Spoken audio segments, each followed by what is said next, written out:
রাসূল করিম সাল্লাল্লাহু আলাইহি ওয়াসাল্লাম হিজরতের উদ্দেশ্যে বের হয়ে যাবেন, ঠিক তার পূর্বে হযরত আলী কাররামাল্লাহু ওয়াজহার হাতে সমস্ত আমানত দিয়ে বলে দিয়েছেন, এই আমানত অমুকের, এই আমানত অমুকের।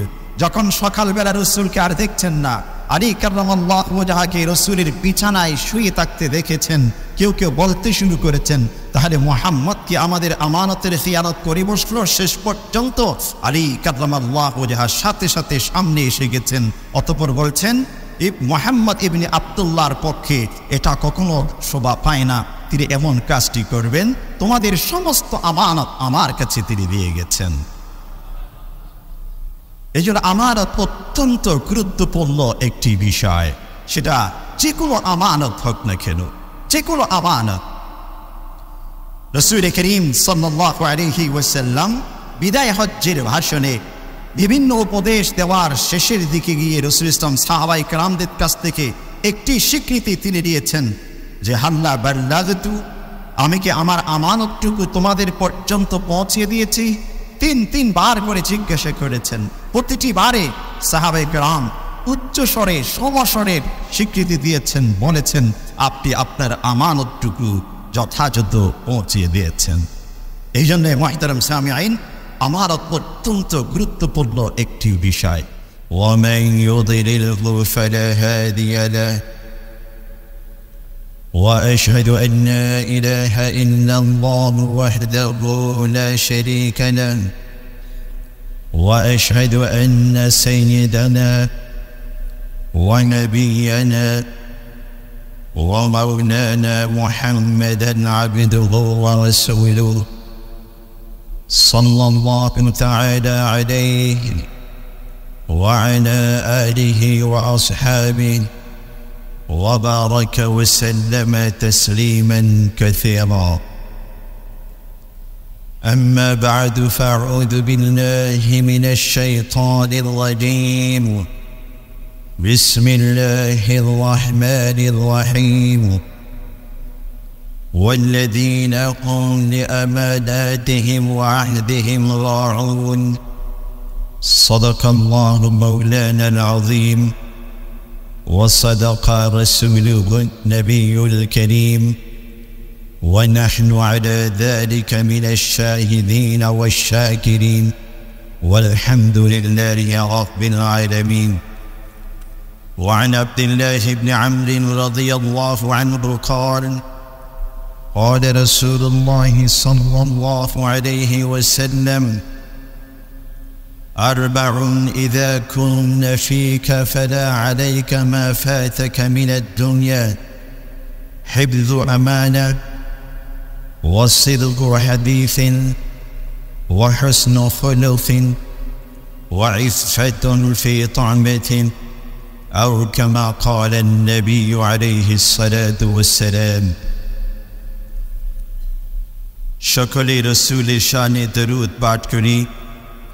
اللهم صل على سيدنا محمد وعلى آل سيدنا محمد كما صليت على إبراهيم وعلى آل إبراهيم إنك حميد مجيد. اللهم بارك على سيدنا محمد وعلى آل سيدنا محمد كما باركت على إبراهيم وعلى آل إبراهيم إنك حميد مجيد. صدق الشمعانيث وسلال حزرات الله পাকের অশেষ মেহেরবানি, জুমার দিনের এই গুরুত্বপূর্ণ সময়ে দিনী আলোচনা শোনা, একই সাথে ফরজ ইবাদতের উদ্দেশ্যে যথাসময়ে তার ঘরে মেহমান হিসেবে উপস্থিত হওয়ার জন্যে আমাদেরকে সুযোগ করে দিয়েছেন, তৌফিক নসিব করেছেন।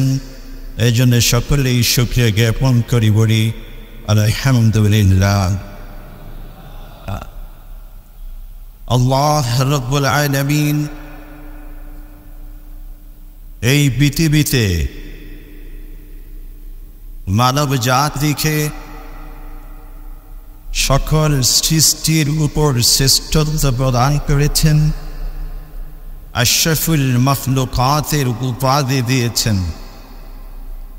এবং এই আশরাফুল মাখলুকাত সকল সৃষ্টির শ্রেষ্ঠ একটি জাতি হিসেবে নির্বাচন করার পিছনে যে বিশেষ কিছু বৈশিষ্ট্য, তার অন্যতম একটি বৈশিষ্ট্য হল আল্লাহ পাক নিজের পক্ষ থেকে এক বিশেষ আমানত নিজের এই পৃথিবী আবাদ করার জন্যে বিশেষ কিছু বিষয় গ্রহণ করার মতো, ধারণ করার মতো যোগ্যতা এবং এবিলিটি আল্লাহ পাক মানব জাতিকে দিয়েছেন, যেই সম্পর্কে সূরাতুল আহজাবে আল্লাহ পাক স্পষ্ট করে বলছেন, ইন্না আরাযনাল আমানাতা আলাস সামাওয়াতি ওয়াল আরদি ওয়াল জিবাল فأبين أن يحملنها وأشفقن منها وحملها الإنسان إنه كان ظلوما جهولا। যে আমি আমার সৃষ্টি জগতের মধ্যে পাহাড় পর্বত, আসমান ও জমিন এবং সৃষ্টির অনেক সৃষ্টি জগতের সামনে আমার বিশেষ আমানত উপস্থাপন করেছি, কিন্তু তারা সকলেই সেই আমানত গ্রহণ করতে, বহন করতে, ধারণ করতে অপারগতা পেশ করেছে। ওয়াহামালাহাল ইনসান, একমাত্র একটি জাতি, মানব জাতি এই আমানত, আমার এই বিশেষ সম্পদ, এই নেয়ামতকে গ্রহণ করেছেন। ইন্নাহু কানা যালুমান জাহুলা, তবে এই মানব জাতি কিছুটা অকৃতজ্ঞ, আবার কিছুটা সব কিছু ভুলে গিয়ে নিজের উপর অত্যাচার এবং জুলুম করে বসে। রাসূল করিম সাল্লাল্লাহু আলাইহি ওয়াসাল্লাম এই আয়াতের ব্যাখ্যার মধ্যে বলেছেন, আল্লাহ পাক যখন আদম আলাইহিস সালাতু ওয়াস সালামকে সৃষ্টি করেছেন, সৃষ্টির পরে বলেছেন, ইয়া আদম, হে আদম, তুমি আমার এই বস্তুটুকু গ্রহণ করো, এখানে যা কিছু আছে সব কিছু তোমাকে ধারণ করতে হবে। যদি তুমি এই সব কিছুর উপর ভিত্তি করে যথাযথ নিজেকে পরিচালনা করো, তো আমি তোমাকে ক্ষমা করব এবং তোমাকে গ্রহণ করে নিব। পুরস্কার হিসেবে উত্তম প্রতিদান আমি তোমাকে দান করব। আর যদি তুমি এই সব কিছুকে অমান্য করো, অবাধ্য হয়ে পড়ো, তাহলে আমি তোমাকে কঠিন শাস্তিও দিতে পারি। কিন্তু আদম আলাইহিস সালাম এটা গ্রহণ করেছেন। অতঃপর বলেছেন, গ্রহণ করার পর আসর থেকে মাগরিবের যেইটুকু সময় থাকে, অল্পটুকু সময় মাত্র অতিক্রম হয়নি, আদম সন্তান সেই বিধানকে, সেই আমানতকে লঙ্ঘন করতে শুরু করেছে। আর এটাই হচ্ছে ইন্নাহু কানা যালুমান জাহুলা, যে মানব জাতি এত বড় নেয়ামত পেয়েছে, এত কঠিন এবং সুন্দর একটি প্রতিশ্রুতি আমাকে দিয়েছে, অথচ অল্প সময়ের মধ্যে সেটা ভুলে গেল। এই যে আমানত, আল্লাহ পাক কোরআনে কারীমে আমানত শব্দটিকে বিভিন্ন জায়গায় ব্যবহার করেছেন। এই জায়গাতে যে আমানত শব্দটি বলেছেন, এই আমানত বলতে আমরা স্বাভাবিকভাবে যে আমানতটুকু বুঝি এবং যার উপর ভিত্তি করে আয়াতকে বেশিরভাগ সময় আমরা তিলাওয়াত করি, শুনে থাকি, সেটা হলো শরীয়ত তথা আল্লাহর পক্ষ থেকে বিশেষ কিছু হুকুম আহকাম। কিন্তু যদি আমানতকে আরেকটু ব্রড সেন্স এবং ব্যক্তি আকারে যদি সেটাকে নিয়ে ভাবতে শুরু করি, আমানত টোটাল দ্বীনকে বুঝিয়েছেন, আমানত পরিপূর্ণ শরিয়াতকে বুঝিয়েছেন, আমানত মানুষের জীবনের সাথে সম্পৃক্ত প্রতিটি অধ্যায়, প্রতিটি চ্যাপ্টার, প্রতিটি সিচুয়েশনের সাথে সম্পৃক্ত একটি পরিপূর্ণ দ্বীন এবং শরিয়তের নাম হচ্ছে আমানত। এবং আরো একটি সুন্দর যে মিল এবং সিমিলারিটিস এখানে পাওয়া যায়, সেটা হচ্ছে আমানত শব্দের যেমনটি রুট অফ ওয়ার্ড, মূল শব্দ, ঠিক তেমনিভাবে তার পাশাপাশি আরো একটি শব্দ হচ্ছে ঈমান। ঈমান এই শব্দের যেমনটি মূল বর্ণ রয়েছে, আমানতের মূল বর্ণ দুটোই সমান।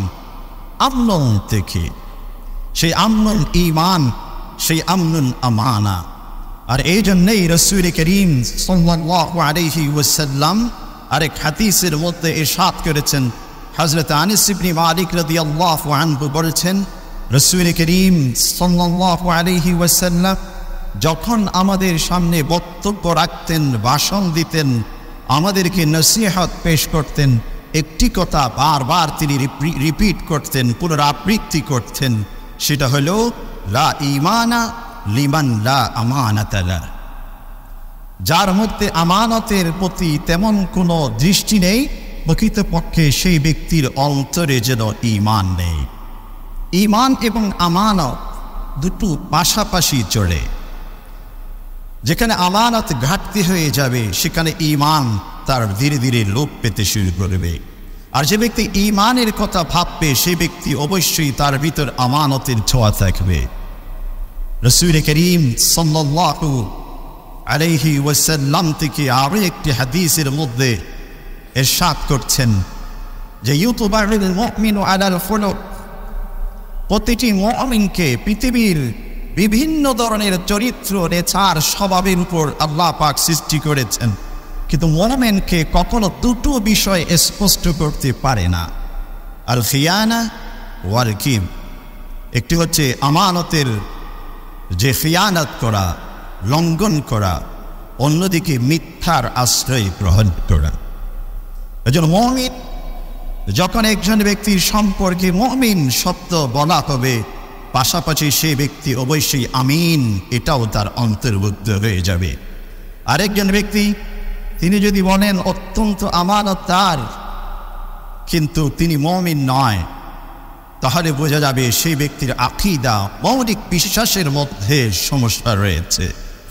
এজন্য আমানত আর ঈমান দুটোর মধ্যে এক ধরনের সুন্দর মিল রয়েছে। এই আমানত সম্পর্কে আল্লাহ বলছেন, ইন্নাল্লাহা ইয়া'মুরুকুম আন তু'আদ্দুল আমানাতি ইলা আহলিহা, যে আল্লাহ পাক তোমাদের নির্দেশ দিচ্ছেন যে আমানতকে তার উপযুক্ত স্থানে তোমরা পৌঁছিয়ে দাও। সেই আমানত ধন সম্পদের আমানত হতে পারে।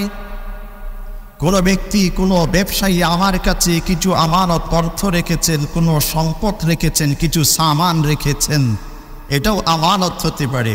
তাহলে সেই ব্যক্তির কাছে সেই সম্পদ, সেই অর্থ, সেই আসবাবপত্র যথাসময়ে পৌঁছিয়ে দেওয়া, এটা হচ্ছে আমানত আদায় করা। আরেকজন ব্যক্তি যে তিনি নির্দিষ্ট কোনো একটি বিষয়ের জন্য দায়িত্বপ্রাপ্ত, ওই ব্যক্তি ওই দায়িত্বের জন্য আমানত, ওই দায়িত্বটুকু তার কাছে আমানত, ওই পদ পদবি তার কাছে আমানত। একই সাথে শিক্ষা আদর্শ এটাও আমানত। একই সাথে যে প্রতিটি গার্জিয়ান তার অধীনস্থ ব্যক্তির জন্য তার কাছে যে অধিকার, সেটাও কিন্তু আমানত। এভাবে সামাজিক দৃষ্টিকোণ থেকে, পারিবারিক দৃষ্টিকোণ থেকে, প্রাতিষ্ঠানিক দৃষ্টিকোণ থেকে, রাষ্ট্রীয় দৃষ্টিকোণ থেকে, এমনকি বৈশ্বিক দৃষ্টিকোণ থেকে প্রতিটি মানুষের সাথে মানুষের একটি আমানতের সম্পর্ক রয়েছে। আর আল্লাহ পাক যে বলছেন আন তু'আদ্দুল আমানাতি ইলা আহলিহা, যে তোমাদের মধ্যে যার কাছে যেই আমানত আমি দিয়েছি রয়েছে, প্রতিটি মানুষ যেন তার কাছে থাকা সেই আমানত ওই আমানতের অধিকারী ব্যক্তি পর্যন্ত পৌঁছিয়ে দেয়। এটাই হচ্ছে আমানত আদায় করা। রাসূল করিম সাল্লাল্লাহু আলাইহি ওয়াসাল্লাম এই জন্য বলছেন, যে ব্যক্তির কাছে 4টি বৈশিষ্ট্য থাকবে, 4টি গুণ কোনো ব্যক্তির মধ্যে যদি পাওয়া যায়, তাহলে সেই ব্যক্তি পৃথিবীতে অন্য কোনো কিছু তার কাছে নেই, তাহলে দুশ্চিন্তার তেমন কোনো কিছু নেই, এবং সেই ব্যক্তি জান্নাতি। সেই 4টি বিষয়ের মধ্যে সর্বপ্রথম বলেছেন হিফজু আমানা, আমানত সংরক্ষণ। যে আমার কাছে যেইটুকু আমানত আছে, আমার কাছে কোনো ব্যক্তি অর্থ রেখেছেন, সেই আমানা আমাকে সচেতন হতে হবে। আমাকে কোনো একটি পদে অধিষ্ঠিত করেছেন, সেই পদের আলোকে সব কিছু আমানা হিসেবে পরিচালনা করতে হবে। আমাকে তিনি কোনো একটি দায়িত্ব দিয়েছেন, সেই দায়িত্বটুকু যথাযথ পালন করতে হবে। আমি সমাজের মধ্যে একজন শিক্ষিত মানুষ হিসেবে আমি অর্জন করেছি, শিক্ষা গ্রহণ করেছি, এবং সেই শিক্ষার আলোকে প্রতিটি মানুষের যে অধিকার সেইটুকু তাদের পর্যন্ত পৌঁছে দিতে হবে। এভাবে যে প্রতিটি সেক্টরের মানুষ প্রত্যেকের কাছে যে আমানতটুকু রয়েছে সেই সম্পর্কে সচেতন যে ব্যক্তি থাকবেন, সেই ব্যক্তির দুশ্চিন্তা করার তেমন কোনো কিছু নেই। এবং দ্বিতীয় নম্বর বলছেন সিদকু হাদিসিন, সত্যবাদিতা। এটাও আমানতের একটি পাঠ, যে আমি যখন কোনো ব্যক্তি সম্পর্কে বলবো, কোনো বিষয় সম্পর্কে বলবো, কোনো কিছু সম্পর্কে মন্তব্য করব, তখন সিদকু হাদিস, আমাকে সত্যবাদিতার আশ্রয় গ্রহণ করতে হবে। একই সাথে 3 নম্বর বলছেন হুসনু খুলুকিন, সচ্চরিত্রবান হওয়া। এবং 4 নম্বরে ইফাতুন ফি তুমা, হালাল খাদ্য গ্রহণ। এই 4টি বৈশিষ্ট্য যে ব্যক্তির ভিতরে থাকবে, রাসূল করিম সাল্লাল্লাহু আলাইহি ওয়াসাল্লাম সেই ব্যক্তিকে বলেছেন ফালা আলাইক, তোমার দুশ্চিন্তার কিছু নাই। ওয়া ইন ফাতাকা মিনাদ দুনিয়া, পৃথিবী থেকে তেমন কোনো কিছু যদি আমি না পেয়ে থাকি, দুশ্চিন্তা করার আমার তেমন কোনো কিছু নেই। এই যে আমানত সম্পর্কে রাসূল করিম সাল্লাল্লাহু আলাইহি ওয়াসাল্লাম আরো বলছেন যে, হযরত আবু হুরায়রা রাদিয়াল্লাহু আনহু বর্ণনা করছেন, রাসূলুল্লাহ সাল্লাল্লাহু আলাইহি ওয়াসাল্লাম একদিন সাহাবাদেরকে উপদেশ দিচ্ছেন। সকল সাহাবীদের মাঝে একজন গ্রাম্য ব্যক্তি এসে হঠাৎ উপস্থিত, এবং ওই ব্যক্তি রাসূলকে জিজ্ঞাসা করছেন, মাতা সাআ ইয়া রাসূলুল্লাহ, হে আল্লাহর রাসূল, কিয়ামত কখন হবে? রাসূল করিম সাল্লাল্লাহু আলাইহি ওয়াসাল্লাম উত্তরে বললেন, ইযা দুইয়াতিল আমানা ফান্তাযিরিস সাআ, যখন আমানতকে খনন করা হবে, তখন অবশ্যই আমানতের খিয়ানত যখন হবে, তুমি বুঝে নিবে যে এখন কিয়ামত অতি সন্নিকটে। ওই গ্রাম্য ব্যক্তি রাসূলকে আবারও প্রশ্ন করছেন, কাইফা ইযাআতুল আমানাতি ইয়া রাসূলুল্লাহ, যে আমানতের খিয়ানত কিভাবে হতে পারে, সেটার রূপ কেমন হতে পারে, সেটার সূরত কেমন হতে পারে, সেটা কোন আলোকে হতে পারে, কোন আঙ্গিকে হতে পারে? রাসূল করিম সাল্লাল্লাহু আলাইহি ওয়াসাল্লাম উত্তরে বললেন, ইযা উসনিদাল আমরু ইলা গায়রি আহলি ফান্তাযিরিস সাআ, যখন কোনো পদ পদবি, কোনো বিষয়, কোনো বস্তু, কোনো দায়িত্ব যখন অযোগ্য ব্যক্তির হাতে সুপর্দ করা হবে, তখন তুমি কিয়ামতের জন্য অপেক্ষা করো, অতি সন্নিকটে কিয়ামত। অর্থাৎ পৃথিবী যে সমাপ্তির দিকে পৌঁছে গেছে। এখানে দুটো বিষয়, পৃথিবী পৌঁছে গেছে, সমাপ্তির দিকে পৌঁছে গেছে, কিয়ামত অতি সন্নিকটে, এর কিন্তু একটু ব্যাখ্যা রয়েছে। ব্যাখ্যা হলো এই, পৃথিবীতে একজন মানুষ জীবন যাপন করতে হলে যেভাবে শান্তি শৃঙ্খলার সাথে জীবন যাপন করার কথা, ওই শান্তি শৃঙ্খলা আগের মতো থাকবে না, এবং চতুর্দিকে বিশৃঙ্খলা, চতুর্দিকে অশান্তি, চতুর্দিকে নৈরাজ্য আমরা দেখতে পাবো। পৃথিবীকে পৃথিবী বলার যে একটি সুন্দর আমাদের যে বিষয় ছিল, সেটা বিনষ্ট হয়ে যাবে। এটাই হচ্ছে ফান্তাযিরিস সাআ। আর আরেকটি হচ্ছে কিয়ামত যখন সন্নিকট হবে, কাছাকাছি পৌঁছে যাবে, ঠিক সেই সময় যে মানুষের মধ্য থেকে আল্লাহ পাক আমানতকে তুলে নেবেন। অতএব যে কোনো কিছুর ক্ষেত্রে, যে কোনো বিষয়ে আমাদের এই আমানত সম্পর্কে সচেতন হতে হবে।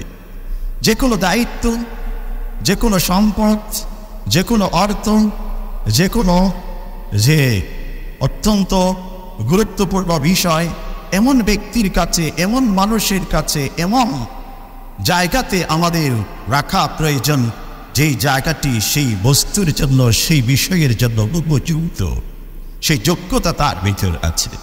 আর যদি অযোগ্য হয় তখন অবশ্যই সেখান থেকে আমাদেরকে বেরিয়ে আসতে হবে। হযরত আবু যর গিফারি রাদিয়াল্লাহু আনহু রাসূল করিম সাল্লাল্লাহু আলাইহি ওয়াসাল্লামের কাছে একদিন উপস্থিত, অতঃপর বললেন, ইয়া রাসূলুল্লাহ, আপনি অনেক সাহাবীদেরকে দেশের বিভিন্ন অঞ্চলে গভর্নর হিসেবে প্রেরণ করতেছেন, কি আমি কি এভাবেই থাকবো? আমাকে কোথাও কি কোনো দায়িত্ব দিয়ে আপনি পাঠাবেন না? রাসূল করিম সাল্লাল্লাহু আলাইহি ওয়াসাল্লাম আবু যর গিফারিকে বললেন, ইন্নাকা দাঈফুন, হে আবু যর গিফারি, আমি তোমাকে দেখছি তুমি অত্যন্ত দুর্বল প্রকৃতির, অতএব তোমাকে যদি এমন কোনো দায়িত্ব দেই সেখানে খেয়ানত হওয়ার সম্ভাবনা আছে। এবং একই সাথে বলছেন, ইন্নাহা ইয়াউমাল কিয়ামাতি খিজয়ুন ওয়া নাদামা, যে কোনো ব্যক্তিকে যদি কোনো আমানত, কোনো দায়িত্ব দেওয়া হয় এবং দেখা যায় বেশিরভাগ মানুষ কিয়ামতের দিন ওই দায়িত্বের উপর ভিত্তি করে তাকে লজ্জিত হতে হবে, তাকে লাঞ্ছিত হতে হবে। এবং আমি চাই না আবু যর গিফারি তুমি এমন লাঞ্ছনা এবং এরকম যে অনুশোচনার পথে তুমি নিপতিত হও, এটা আমি চাই না। এভাবে রাসূল করিম সাল্লাল্লাহু আলাইহি ওয়াসাল্লাম আবু যর গিফারিকে এরকম একটি গুরুত্বপূর্ণ দায়িত্বের আমানত দিয়ে প্রেরণ করা থেকে রাসূল বারণ করেছেন। কারণ আমানত এটা অত্যন্ত গুরুত্বপূর্ণ একটি বিষয়। সেই আমানতের মধ্যে রাসূল করিম সাল্লাল্লাহু আলাইহি ওয়াসাল্লাম আরেক জায়গায় ইরশাদ করছেন যে যারা আমানতের খিয়ানত করে, ইন্না লিকুল্লিন লিওয়াআন লিকুল্লি গাদিরিন লিওয়াআন ইনদা ইস্তিহি ইয়াউমাল কিয়ামাহ, যে প্রতিটি মানুষই যারা আমানতের খিয়ানত করে কিয়ামতের দিন তাদের পিঠের উপর এক ধরনের একটা লেভেল দেওয়া হবে, একটা পতাকার মতো একটা সাইন দেওয়া হবে। এবং ওয়াইয়ারফাউ লিওয়াহুহু কদরা কদরি, যে যেই পরিমাণ খিয়ানত করেছেন সেই পরিমাণ তার পিছনের সেই পতাকাটুকু উঁচু হবে।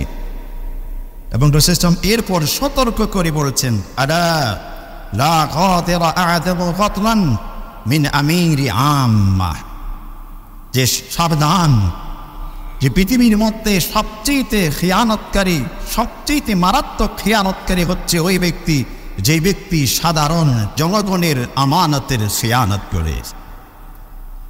যার কাছে জনসাধারণের আমানত রয়েছে, ওই সব কিছুকে যে খিয়ানত করে তার চাইতে গাদির, তার চাইতে খিয়ানতকারী পৃথিবীর মধ্যে আরেকজন নেই।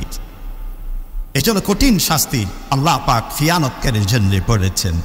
আব্দুল্লাহ ইবনে মাসউদ রাদিয়াল্লাহু আনহু বলেছেন, আল কাতলু ফি সাবিলিল্লাহ ইউকাফিরু যুনুবা কুল্লাহ, যে কোনো ব্যক্তি যদি আল্লাহর পথে জিহাদ করতে যায়, আল্লাহ পাক সেই ব্যক্তির জীবনের সমস্ত গুনাহ ক্ষমা করে দেবেন, ইল্লাল আমানা, কিন্তু আমানত সংক্রান্ত যে বিষয় সেটা আল্লাহ পাক ক্ষমা করবেন না। তার চিত্র কেমন হতে পারে? রাসূল করিম সাল্লাল্লাহু আলাইহি ওয়াসাল্লাম আরো তুলে ধরেছেন স্পষ্টভাবে যে কিয়ামতের দিন একজন মুজাহিদ, যে ব্যক্তি আল্লাহর পথে জিহাদ করেছেন, সেই ব্যক্তিকে কিয়ামতের দিন আল্লাহ পাক তুলবেন। অতঃপর আমানতের বিষয়কে সেই ব্যক্তি আটকে যাবে। আল্লাহ পাক তাকে ডেকে বলবেন, অমুকের আমানত তোমার ঘাড়ে ছিল, অমুকের আমানত তোমার কাছে ছিল, তুমি সেই আমানতটুকু পৌঁছিয়ে দাও। ওই মুজাহিদ বলবেন কিয়ামতের মাঠে, ইয়া রাব, এখন তো পৃথিবী শেষ হয়ে গেছে, পৃথিবীর সময় অতিক্রম হয়ে আমরা পরকালে পৌঁছে গেছি, এই সময় সে আমানত কিভাবে তার কাছে আমি পৌঁছিয়ে দেব? রাসূল করিম সাল্লাল্লাহু আলাইহি ওয়াসাল্লাম হাদিসে তুলে ধরছেন, ওই ব্যক্তিকে সামনের দিকে নিয়ে যাওয়া হবে, অতঃপর তার সামনে পৃথিবীতে যে আমানতটুকু সে খেয়ানত করেছে সেটাকে যে শারীরিক গঠন আকারে তার সামনে উপস্থাপন করা হবে, বলবে এই হচ্ছে তোমার সেই খেয়ানতের বিষয়। এবং এর উপর ভিত্তি করে তাকে শাস্তি গ্রহণ করে তার পরবর্তীতে আল্লাহ পাক তাকে হয়তো জান্নাতে নেবেন। এই জন্য আমানতের খিয়ানত অত্যন্ত মারাত্মক একটি বিষয়। অন্যদিকে যে ব্যক্তি আমানত রক্ষা করে সে ব্যক্তি আল্লাহর কাছে অত্যন্ত মর্যাদাবান ব্যক্তি। এই জন্য হযরত আলী কাররামাল্লাহু ওয়াজহা বলছেন, আল আমানাতু তাজলিবুর রিজকা, যে ব্যক্তি আমানতকে রক্ষা করবে, আমানতের উপর ভিত্তি করে নিজের জীবনকে পরিচালনা করবে, আমানত সম্পর্কে সচেতন থাকবে, আল্লাহ পাক সেই ব্যক্তির রিজিকের মধ্যে বারকাত দান করবেন। একই সাথে বলছেন ওয়াল খিয়ানাতু তাজলিবুল ফাকরা, আর যে ব্যক্তি আমানতের খিয়ানত করবে আল্লাহ পাক সেই ব্যক্তির মধ্যে অভাব অনটন বৃদ্ধি করে দিবে। অর্থাৎ সেই ব্যক্তির কাছে অনেক থাকবে, অনেক কিছু থাকবে, কিন্তু তার চাহিদা কখনো মিটবে না। সে যেইটুকু পেয়েছে তারপর আরও পেতে চাইবে, আরও পেতে চাইবে। প্রতিটি মুহূর্তে তার নিজের ভিতর এক ধরনের অভাব অনটন সবসময় তার মনের ভিতর চলতে থাকবে। এই জন্য আমানত অত্যন্ত গুরুত্বপূর্ণ একটি বিষয়। আল্লাহ পাক মুমিনের যে বৈশিষ্ট্য বর্ণনা করছেন কোরআনে কারীমে, যে সূরাতুল মুমিনুনের শুরুতে 7টি বৈশিষ্ট্য বর্ণনা করেছেন সফল মুমিনের। তার মধ্যে অন্যতম একটি বৈশিষ্ট্য বলছেন ওয়াল্লাযীনা হুম লিআমানাতিহিম ওয়া আহদিহিম রাউন, এবং ওই সমস্ত মুমিন যারা আমানত সম্পর্কে সচেতন, আমানত সম্পর্কে তারা এদিক সেদিক করেন না এবং প্রতিশ্রুতি সম্পর্কে সচেতন, তারা অবশ্যই সফল মুমিন। উলাইকা হুমুল ওয়ারিসুন, আল্লাহ পাক বলেছেন জান্নাতুল ফিরদাউসের ওয়ারিস তারা পৃথিবীতে থাকা অবস্থায় হয়ে যাবেন। এজন্য আমানত এটা অত্যন্ত গুরুত্বপূর্ণ বিষয়। আমরা ঐতিহাসিক দৃষ্টিকোণ থেকে যদি দেখি, তখনকার সময়ে যে বিশ্বের অন্যতম পরাশক্তি রোম সম্রাটের একজন সেনাপতি ছিলেন কাইকুলান। তিনি যখন মুসলিম জাতির কাছে বারবার পরাজিত হচ্ছিলেন, যুদ্ধের মধ্যে বারবার পরাজিত হয়, তখন তিনি একটা পরিকল্পনা করেছেন যে এদের বিজয় লাভের পিছনে কারণ কি, সেই ইস্যুটুকু, সেই বিষয়টুকু, গোপন রহস্যটুকু কিভাবে উদ্ঘাটন করা যায়। এই জন্য তিনি যে কাজটি করেছেন, অত্যন্ত মোস্ট ট্যালেন্টেড এবং ওয়েল ট্রেন একজন স্পাই এবং ডিটেকটিভদের তিনি নিয়োগ করলেন, একজন গোয়েন্দা, যিনি ট্রেনিং প্রাপ্ত খ্রিস্টান ধর্মের আরবের একজন গোয়েন্দাকে তিনি নিয়োগ দিলেন। অতঃপর ওই মুসলিম সেনাদের মধ্যে তাকে প্রবেশ করিয়ে দিলেন। অতঃপর তিনি সেখানে কিছুদিন অবস্থান করার পর ফিরে আসলেন। তাকে জিজ্ঞাসা করা হলো যে এরা আমাদের উপর বারবার কিভাবে বিজয় লাভ করে, এদের বৈশিষ্ট্য কি, এদের অস্ত্র কি, এদের শক্তি কি, এর সব কিছুর মূলে কি, কোন জিনিসটি কাজ করে। তখন ওই গোয়েন্দার ব্যক্তি এসে রিপোর্ট করলেন যে হুম বিল্লাইলি রহবান ওয়া বিন-নাহারি ফারসান, যে তারা রাতের সময়ে আল্লাহর ইবাদতের জন্য দাঁড়িয়ে যায় আর দিনের বেলায় তারা ট্রেনিংয়ে মগ্ন থাকে। একই সাথে আরো বলছেন লাউ সারাকা ইবনু মালিকিহিম কাতাউ ইয়াদা ওয়া লাউ জানা রাজামু। তাদের আরেকটি বৈশিষ্ট্য হলো এই, তাদের মধ্যে যারা নেতৃত্বস্থানীয় রয়েছে তাদের কোনো সন্তানও যদি কোনো কিছু চুরি করে, খেয়ানত করে, সাথে সাথে তাকে শাস্তি হিসেবে তার হাত কেটে দেয়, এবং কেউ যদি ব্যভিচারে লিপ্ত হয় সাথে সাথে তাকে পাথর নিক্ষেপ করে মৃত্যুদণ্ড নিশ্চিত করে। তখন কাইকুলান, সেই রোম সম্রাটের সেনাপতি, তিনি বললেন যে তুমি যেই কথাটি বলেছ, লাউ আনতা সাদাক্তা ফিমা কুলতা, তুমি যা কিছু বলেছ এই কথার মধ্যে যদি তুমি সত্যিকার অর্থে তুমি সত্যবাদী হয়ে থাকো, লাবাতুল আরদি খায়রুল লানা মিন যাহরিহা, তাহলে আমাদের এই পৃথিবীতে জীবিত থাকার কোনো অধিকার নেই। এদের সামনে বিজয় লাভ করা এটা আমাদের পক্ষে কখনো সম্ভব হবে না।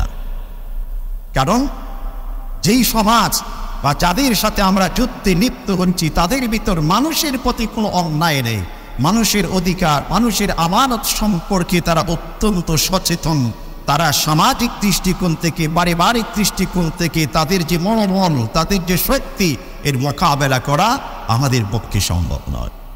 এজন্য আমাদের মাধ্যমে মানুষের আত্মিক শক্তি অর্জন হয়, ঈমান মজবুত হয়।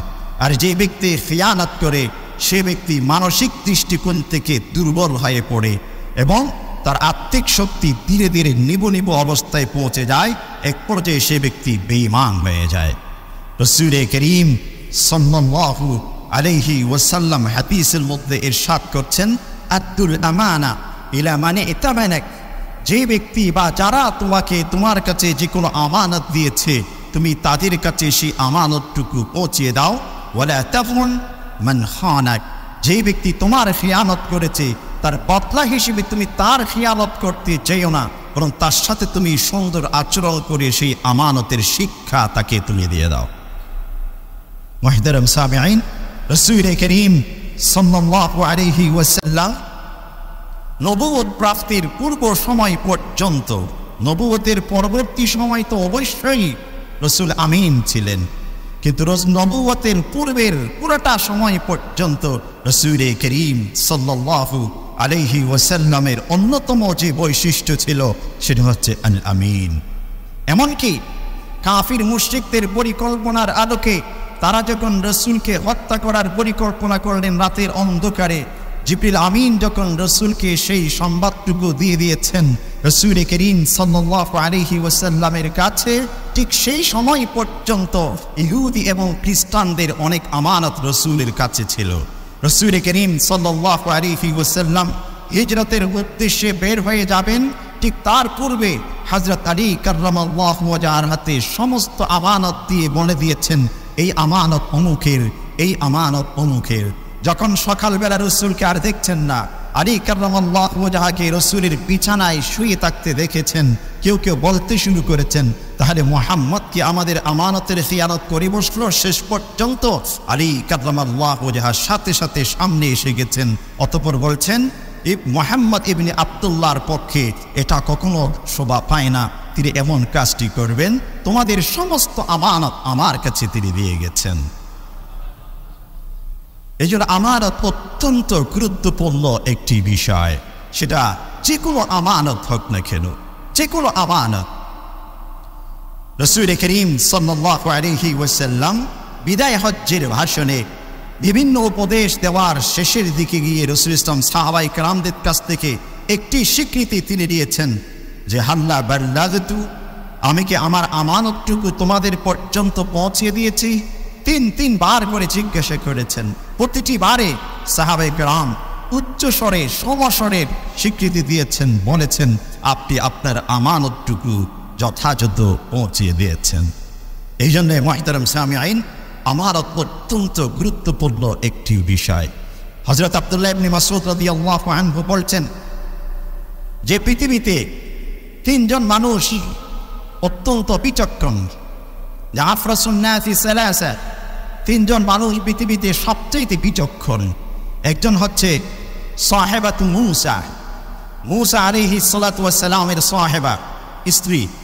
মূসা আলাইহিস সালাতু ওয়াস সালাম যখন মাদায়েন শহরে ফিরআউনের নির্যাতনের শিকার হয়ে নীলনদ অতিক্রম করে যখন তিনি সেখানে গিয়েছিলেন, তখন এক জায়গাতে শুআয়ব আলাইহিস সালামের দুটি কন্যা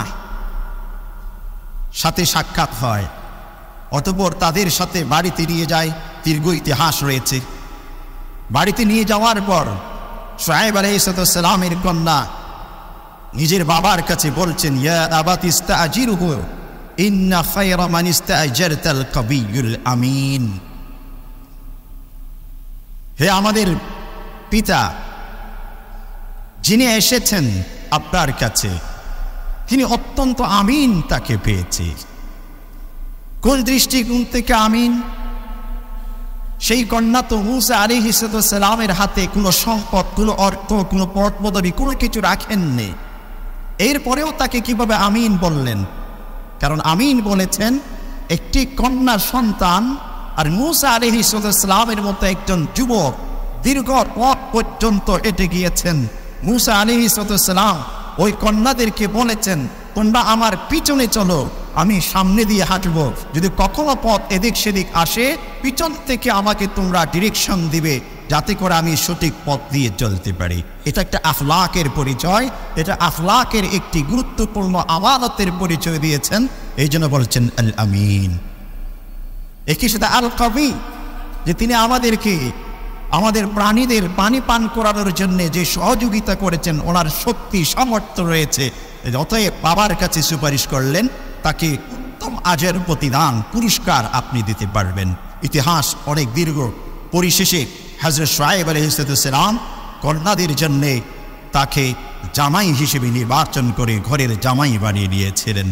মূসা আলাইহিস সালামের এই স্ত্রী একটি আফরাসুন নাস, হযরত আব্দুল্লাহ ইবনে মাসউদ রাদিয়াল্লাহু আনহু রাসূল করিম সাল্লাল্লাহু আলাইহি ওয়াসাল্লাম থেকে বর্ণনা করছেন, পৃথিবীর মধ্যে বিচক্ষণ মানুষের মধ্যে অন্যতম একজন বিচক্ষণ হচ্ছে হযরত মূসা আলাইহিস সালামের স্ত্রী। দ্বিতীয়ত বিচক্ষণ সাহেবু ইউসুফ, হযরত ইউসুফ আলাইহিস সালামকে যখন বাজারের মধ্যে বিক্রি করছিলেন, ঠিক সেই সময় বলছিলেন আকরিমি মাসওয়াহ আসা আন ইয়ানফা'না আও নাত্তাখিযু ওয়ালাদা। আজিজ মিসর বলছিলেন যে এর জন্য একটি সুন্দর বাসস্থানের ব্যবস্থা করো, যাতে করে হয়তো সে আমাদের ভবিষ্যতে কোনো কাজে আসতে পারে, অথবা তাকে আমরা সন্তান হিসেবেও গ্রহণ করে নিতে পারি। এবং তৃতীয় যে আফরাসুন নাস, পৃথিবীর মধ্যে বিচক্ষণ মানুষ, আব্দুল্লাহ ইবনে মাসউদ বলছেন তিনি হচ্ছেন হযরত আবু বকর সিদ্দিক রাদিয়াল্লাহু আনহু। কিভাবে তিনি বিচক্ষণ হলেন? হিনা ইস্তাখলাফা উমর রাদিয়াল্লাহু আনহু, যখন আবু বকর সিদ্দিক রাদিয়াল্লাহু আনহু পৃথিবী থেকে বিদায় নিয়ে যাবেন, ওনার পরবর্তী এই দায়িত্বটুকু, এই আমিরুল মুমিনিনের কঠিন দায়িত্বটুকু কে গ্রহণ করবে, কার হাতে এটাকে সুপর্দ করবেন, কার দায়িত্বে এইটুকু দিয়ে যাবেন, তিনি এটা নিয়ে অত্যন্ত বিচলিত ছিলেন।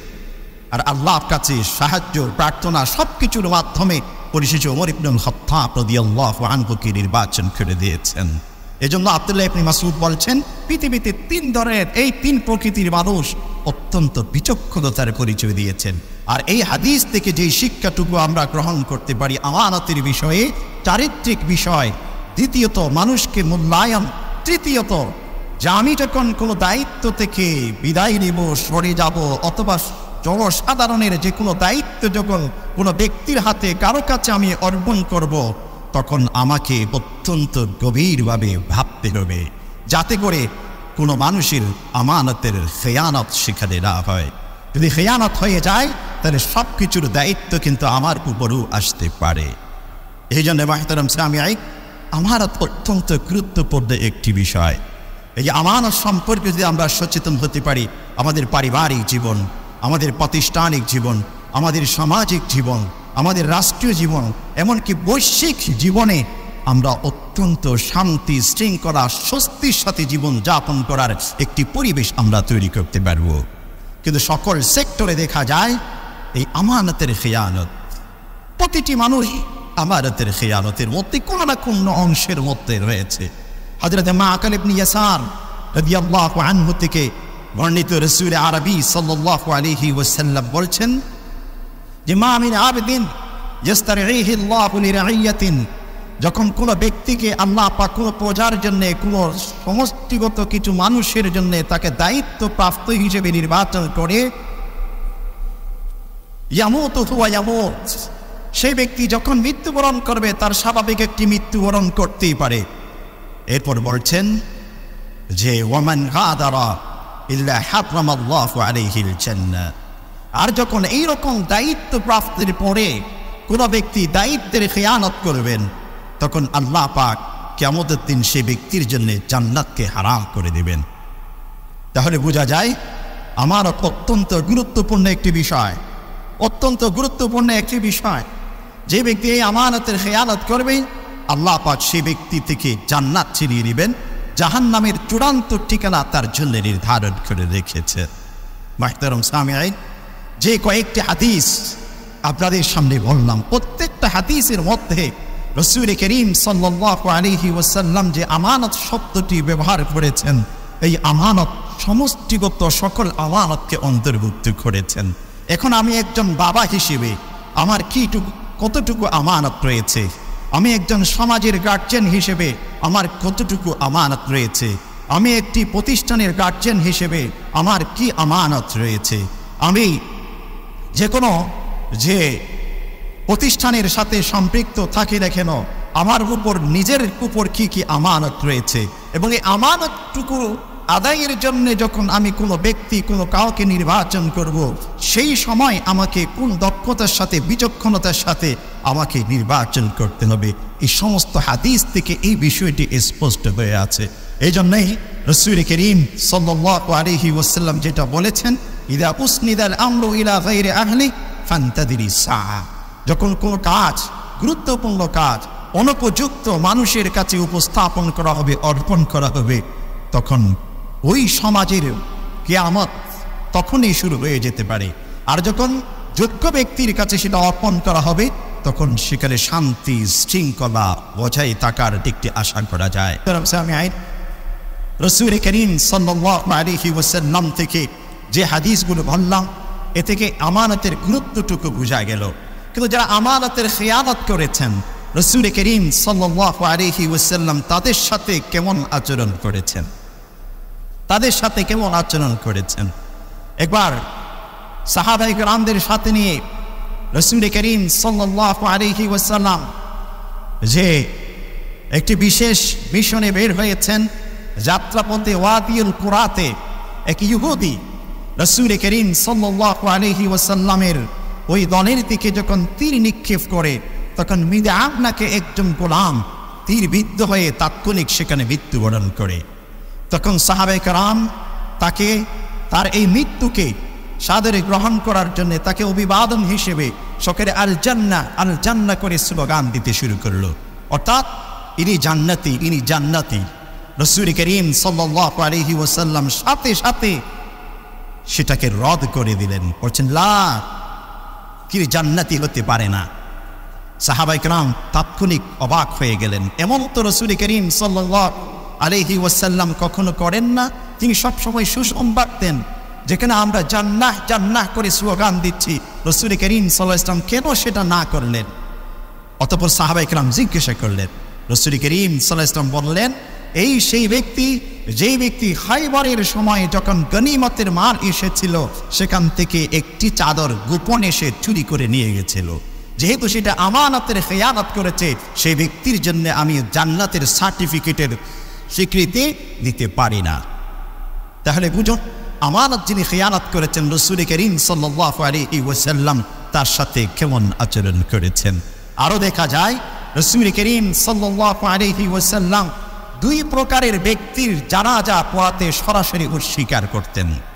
দুই ধরনের ব্যক্তি, দুই ধরনের মানুষের জানাজা রাসূল করিম সাল্লাল্লাহু আলাইহি ওয়াসাল্লাম পড়াতে সাথে সাথে অস্বীকার করতেন। তার মধ্যে অন্যতম একজন হচ্ছে যে আমানতের খেয়ানত করতেন, সম্পদ এদিক সেদিক করতেন, লেনদেন এদিক সেদিক করতেন, দায়িত্ব তার যেইটুকু রয়েছে সেটুকুতে এরফের করতেন। রাসূল করিম সাল্লাল্লাহু আলাইহি ওয়াসাল্লাম সেই ব্যক্তির জানাজা পড়াতেন না। আর দ্বিতীয় যেই ব্যক্তি, যিনি আত্মহত্যা করতেন, কাতিলুন নাফস, যে নিজের আত্মহত্যা করতেন, সেই ব্যক্তির জানাজা রাসূল করিম সাল্লাল্লাহু আলাইহি ওয়াসাল্লাম পড়াতেন না। এটাও এক ধরনের খেয়ানত। যে আমানতের ব্যাখ্যা দিয়েছি সেই আলোকে এটাও এক ধরনের খেয়ানত। কেমন খেয়ানত? যে প্রতিটি মানুষকে যে একটি দেহ দিয়েছেন, প্রতিটি মানুষকে একটি প্রাণ দিয়েছেন, মানুষ হিসেবে প্রতিটি মানুষকে সৃষ্টি করেছেন একমাত্র আল্লাহ। অতএব আমি ব্যক্তিটি আমার নই, আমি হলাম আল্লাহর। এই জন্য মৃত্যুর সংবাদ যখন আমরা শুনি, আমরা সাথে সাথে বলে উঠি, ইন্না লিল্লাহি ওয়া ইন্না ইলাইহি রাজিউন। আমরা সকলেই হলাম একমাত্র এক আল্লাহর। অতএব মৃত্যুর পর তেমন কোনো কিছু পরিবর্তন হয়নি। যেই স্রষ্টা আমাকে এই পৃথিবীতে পাঠিয়েছেন, তার হাতে সৃষ্টি করে সেই স্রষ্টার হাতেই আমি ফিরে যাচ্ছি, এবং আমাদের সকলের সেদিকে ফিরে যেতেই হবে। অতএব প্রতিটি মানুষের দেহ, প্রতিটি মানুষের প্রাণ, একজন মানুষ হিসেবে তিনি পৃথিবীতে আল্লাহর একজন আমানত। অতএব এই দেহের উপর আমার নিজস্ব তেমন কোনো ক্ষমতা প্রয়োগ করার সুযোগ নেই, কারণ আমার এমন কোনো এবিলিটি, এমন কোনো যোগ্যতা নাই যে আমাকে একটি হাত দিয়েছেন, এই হাতের মতো অবিকল আরেকটি হাত সৃষ্টি করার মতো যোগ্যতা আমি মানুষের মধ্যে নেই। আমাকে যে চোখ দিয়েছেন এই চোখের মতো আরেকটি চোখ সৃষ্টি করা আমার পক্ষে সেটুকু সম্ভব নয়। এভাবে শরীরের এক একটি পার্ট, এক একটি পোর্শন নিয়ে যদি আমরা বলি, কোনো এক একটি ছোট্ট থেকে ছোট্ট পার্ট পর্যন্ত কোনো মানুষের পক্ষে সৃষ্টি করা সম্ভব নয়। এটা একমাত্র আল্লাহর পক্ষ থেকে আমানত। অতএব যেই শরীরের মালিক, যেই দেহের মালিক, যেই মানুষটির মালিক আমি নিজে নই, তাহলে আমি কিভাবে আমার নিজেকে হত্যা করব? চুরির আঘাতে হোক, ছাদ থেকে নিক্ষেপ করে হোক, সমুদ্রে ঝাঁপিয়ে পড়ে হোক, যে কোনোভাবে। এজন্য কাতিলুন নাফস, যে ব্যক্তি নিজেকে হত্যা করেন, আত্মহত্যাকারীর জানাজা রাসূল করিম সাল্লাল্লাহু আলাইহি ওয়াসাল্লাম কখনো পড়েননি। অতএব আমানতের খিয়ানত এটা মারাত্মক একটি বিষয়। এটার কারণে এটা অত্যন্ত যে এমন একটি ব্যাধি যেটা সম্প্রসারিত। গুনাহ দুই ধরনের। কিছু কিছু গুনাহ হচ্ছে নিজের মধ্যে সীমাবদ্ধ থাকে। যেমন আমি ব্যক্তিটি নামাজ পড়িনি, তখন আমি আল্লাহর কাছে যদি ক্ষমা চাইনি, আল্লাহ যদি চান আমাকে ক্ষমা করিয়ে দিতে পারেন। একই সাথে কোনো ব্যক্তি জেনা করেছেন, ব্যভিচারে লিপ্ত হয়েছেন, গোপনে নীরবে নিবৃত্তে, কোনো সাক্ষী নেই, প্রমাণ নেই, তিনি যদি আল্লাহর কাছে একনিষ্ঠতার সাথে তওবা করে, আল্লাহ পাক সেই ব্যক্তির গুনাহ সম্পূর্ণ ক্ষমা করে দিতে পারেন। কারণ তার ভিতর, তার মধ্যেই শুধু সেটা সীমাবদ্ধ। যখন সাক্ষী প্রমাণ এসে যাবে তখন সেটা সমাজ পর্যন্ত সম্প্রসারিত হয়ে গেছে, তার বিচার হবে ভিন্ন রূপে। যতক্ষণ পর্যন্ত নিজের ভিতরে থাকবে আল্লাহ পাক সেটা ক্ষমা করে দেবেন। আর আমানতের খিয়ানত হচ্ছে এমন একটি বিষয় যেটা শুধুমাত্র নিজের ভিতর সীমাবদ্ধ নয়, এটা সমাজ, এটা পরিবার, পুরোটা জাতিকে ক্ষতিগ্রস্ত করে, পুরো জাতিকে সেটার একটা প্রভাব তার ভিতর পড়তে থাকে। এই জন্যই আমানতের খিয়ানত এটা এমন গুনাহ যেটা নিজের মধ্যে নয়, সমাজের পুরোটা সর্বস্ত্র সেটা সম্প্রসারিত হয়ে পড়ে। এজন্য কিয়ামতের দিন আল্লাহ পাক বলবে, এই দায়িত্ব আমার নয়, যে এটা ক্ষমা করার সুযোগ আমার নেই। এটা যাদের আমানতের খিয়ানত তুমি করেছো তাদের কাছ থেকে ক্ষমা চেয়ে নিতে হবে। আর যখন সেটা গণহারে হয়ে যায় তখন কতগুলো মানুষের আমানতের খিয়ানত হতে পারে। আর তখন একজন ব্যক্তি কিয়ামতে গিয়ে তিনি ভিক্ষা চাইতে পারেন, ক্ষমা চাইতে পারেন। এজন্য আল্লাহ পাক সে ব্যক্তিকে কখনো ক্ষমা করেন না। মুহতারাম সামিঈন, আল্লাহ পাক আমাদেরকে আমানত হিসেবে একটি সুন্দর দিন দিয়েছেন, আমানত হিসেবে ঈমান দিয়েছেন, এবং পৃথিবীর মধ্যে মুসলিম উম্মার কাছে সবচেয়ে বড় আমানত হলো কোরআনে কারীম। ইন্না আরাজনাল আমানা, অর্থাৎ এই কোরআন আমি তোমাদেরকে দিয়েছি। এই কোরআন পাহাড় পর্বত কেউ সেটাকে ধারণ করতে পারেনি, একমাত্র মানব জাতি সেটিকে ধারণ করতে পেরেছে। আর ধারণ করতে পেরেছেন বিধায় তাদেরকে সেই যোগ্যতা আল্লাহ পাক দিয়েছেন, সেই যোগ্যতার আলোকেই সেটা সে আল্লাহ পাক দিয়েছেন। অতএব সেই কোরআন যদি আমরা পাওয়ার পরেও তার খিয়ানত হয়, সেটা কিভাবে হতে পারে? কোরআন আমার ভিতর আছে কিনা, কোরআন আমার পরিবারে আছে কিনা, কোরআন আমি যত জায়গায় যাচ্ছি আমার সব কিছুর সাথে কোরআন আছে কিনা, আমার লেনদেনে কোরআন আছে কিনা। যদি নেই তাহলে আমি খিয়ানত করেছি। আমার পরিবারে কোরআন নেই তাহলে আমি খিয়ানত করেছি। আমার সমাজে কোরআন নেই তাহলে আমি খিয়ানত করেছি। আমার ব্যবসা বাণিজ্যে কোরআন নেই তাহলে আমি সেই আমানতের খিয়ানত করছি। এভাবে প্রতিটি সেক্টরে যদি কোরআনের সাথে একটা কম্পারেটিভ দুপাশে রেখে আমরা পর্যালোচনা করি তাহলে বোঝা যায় ইন্না আরাজনাল আমানাতার যে আল্লাহ পাক আমানত আমাদের হাতে তুলে দিয়েছেন সেটা আমরা কতখানি রক্ষা করতে পেরেছি।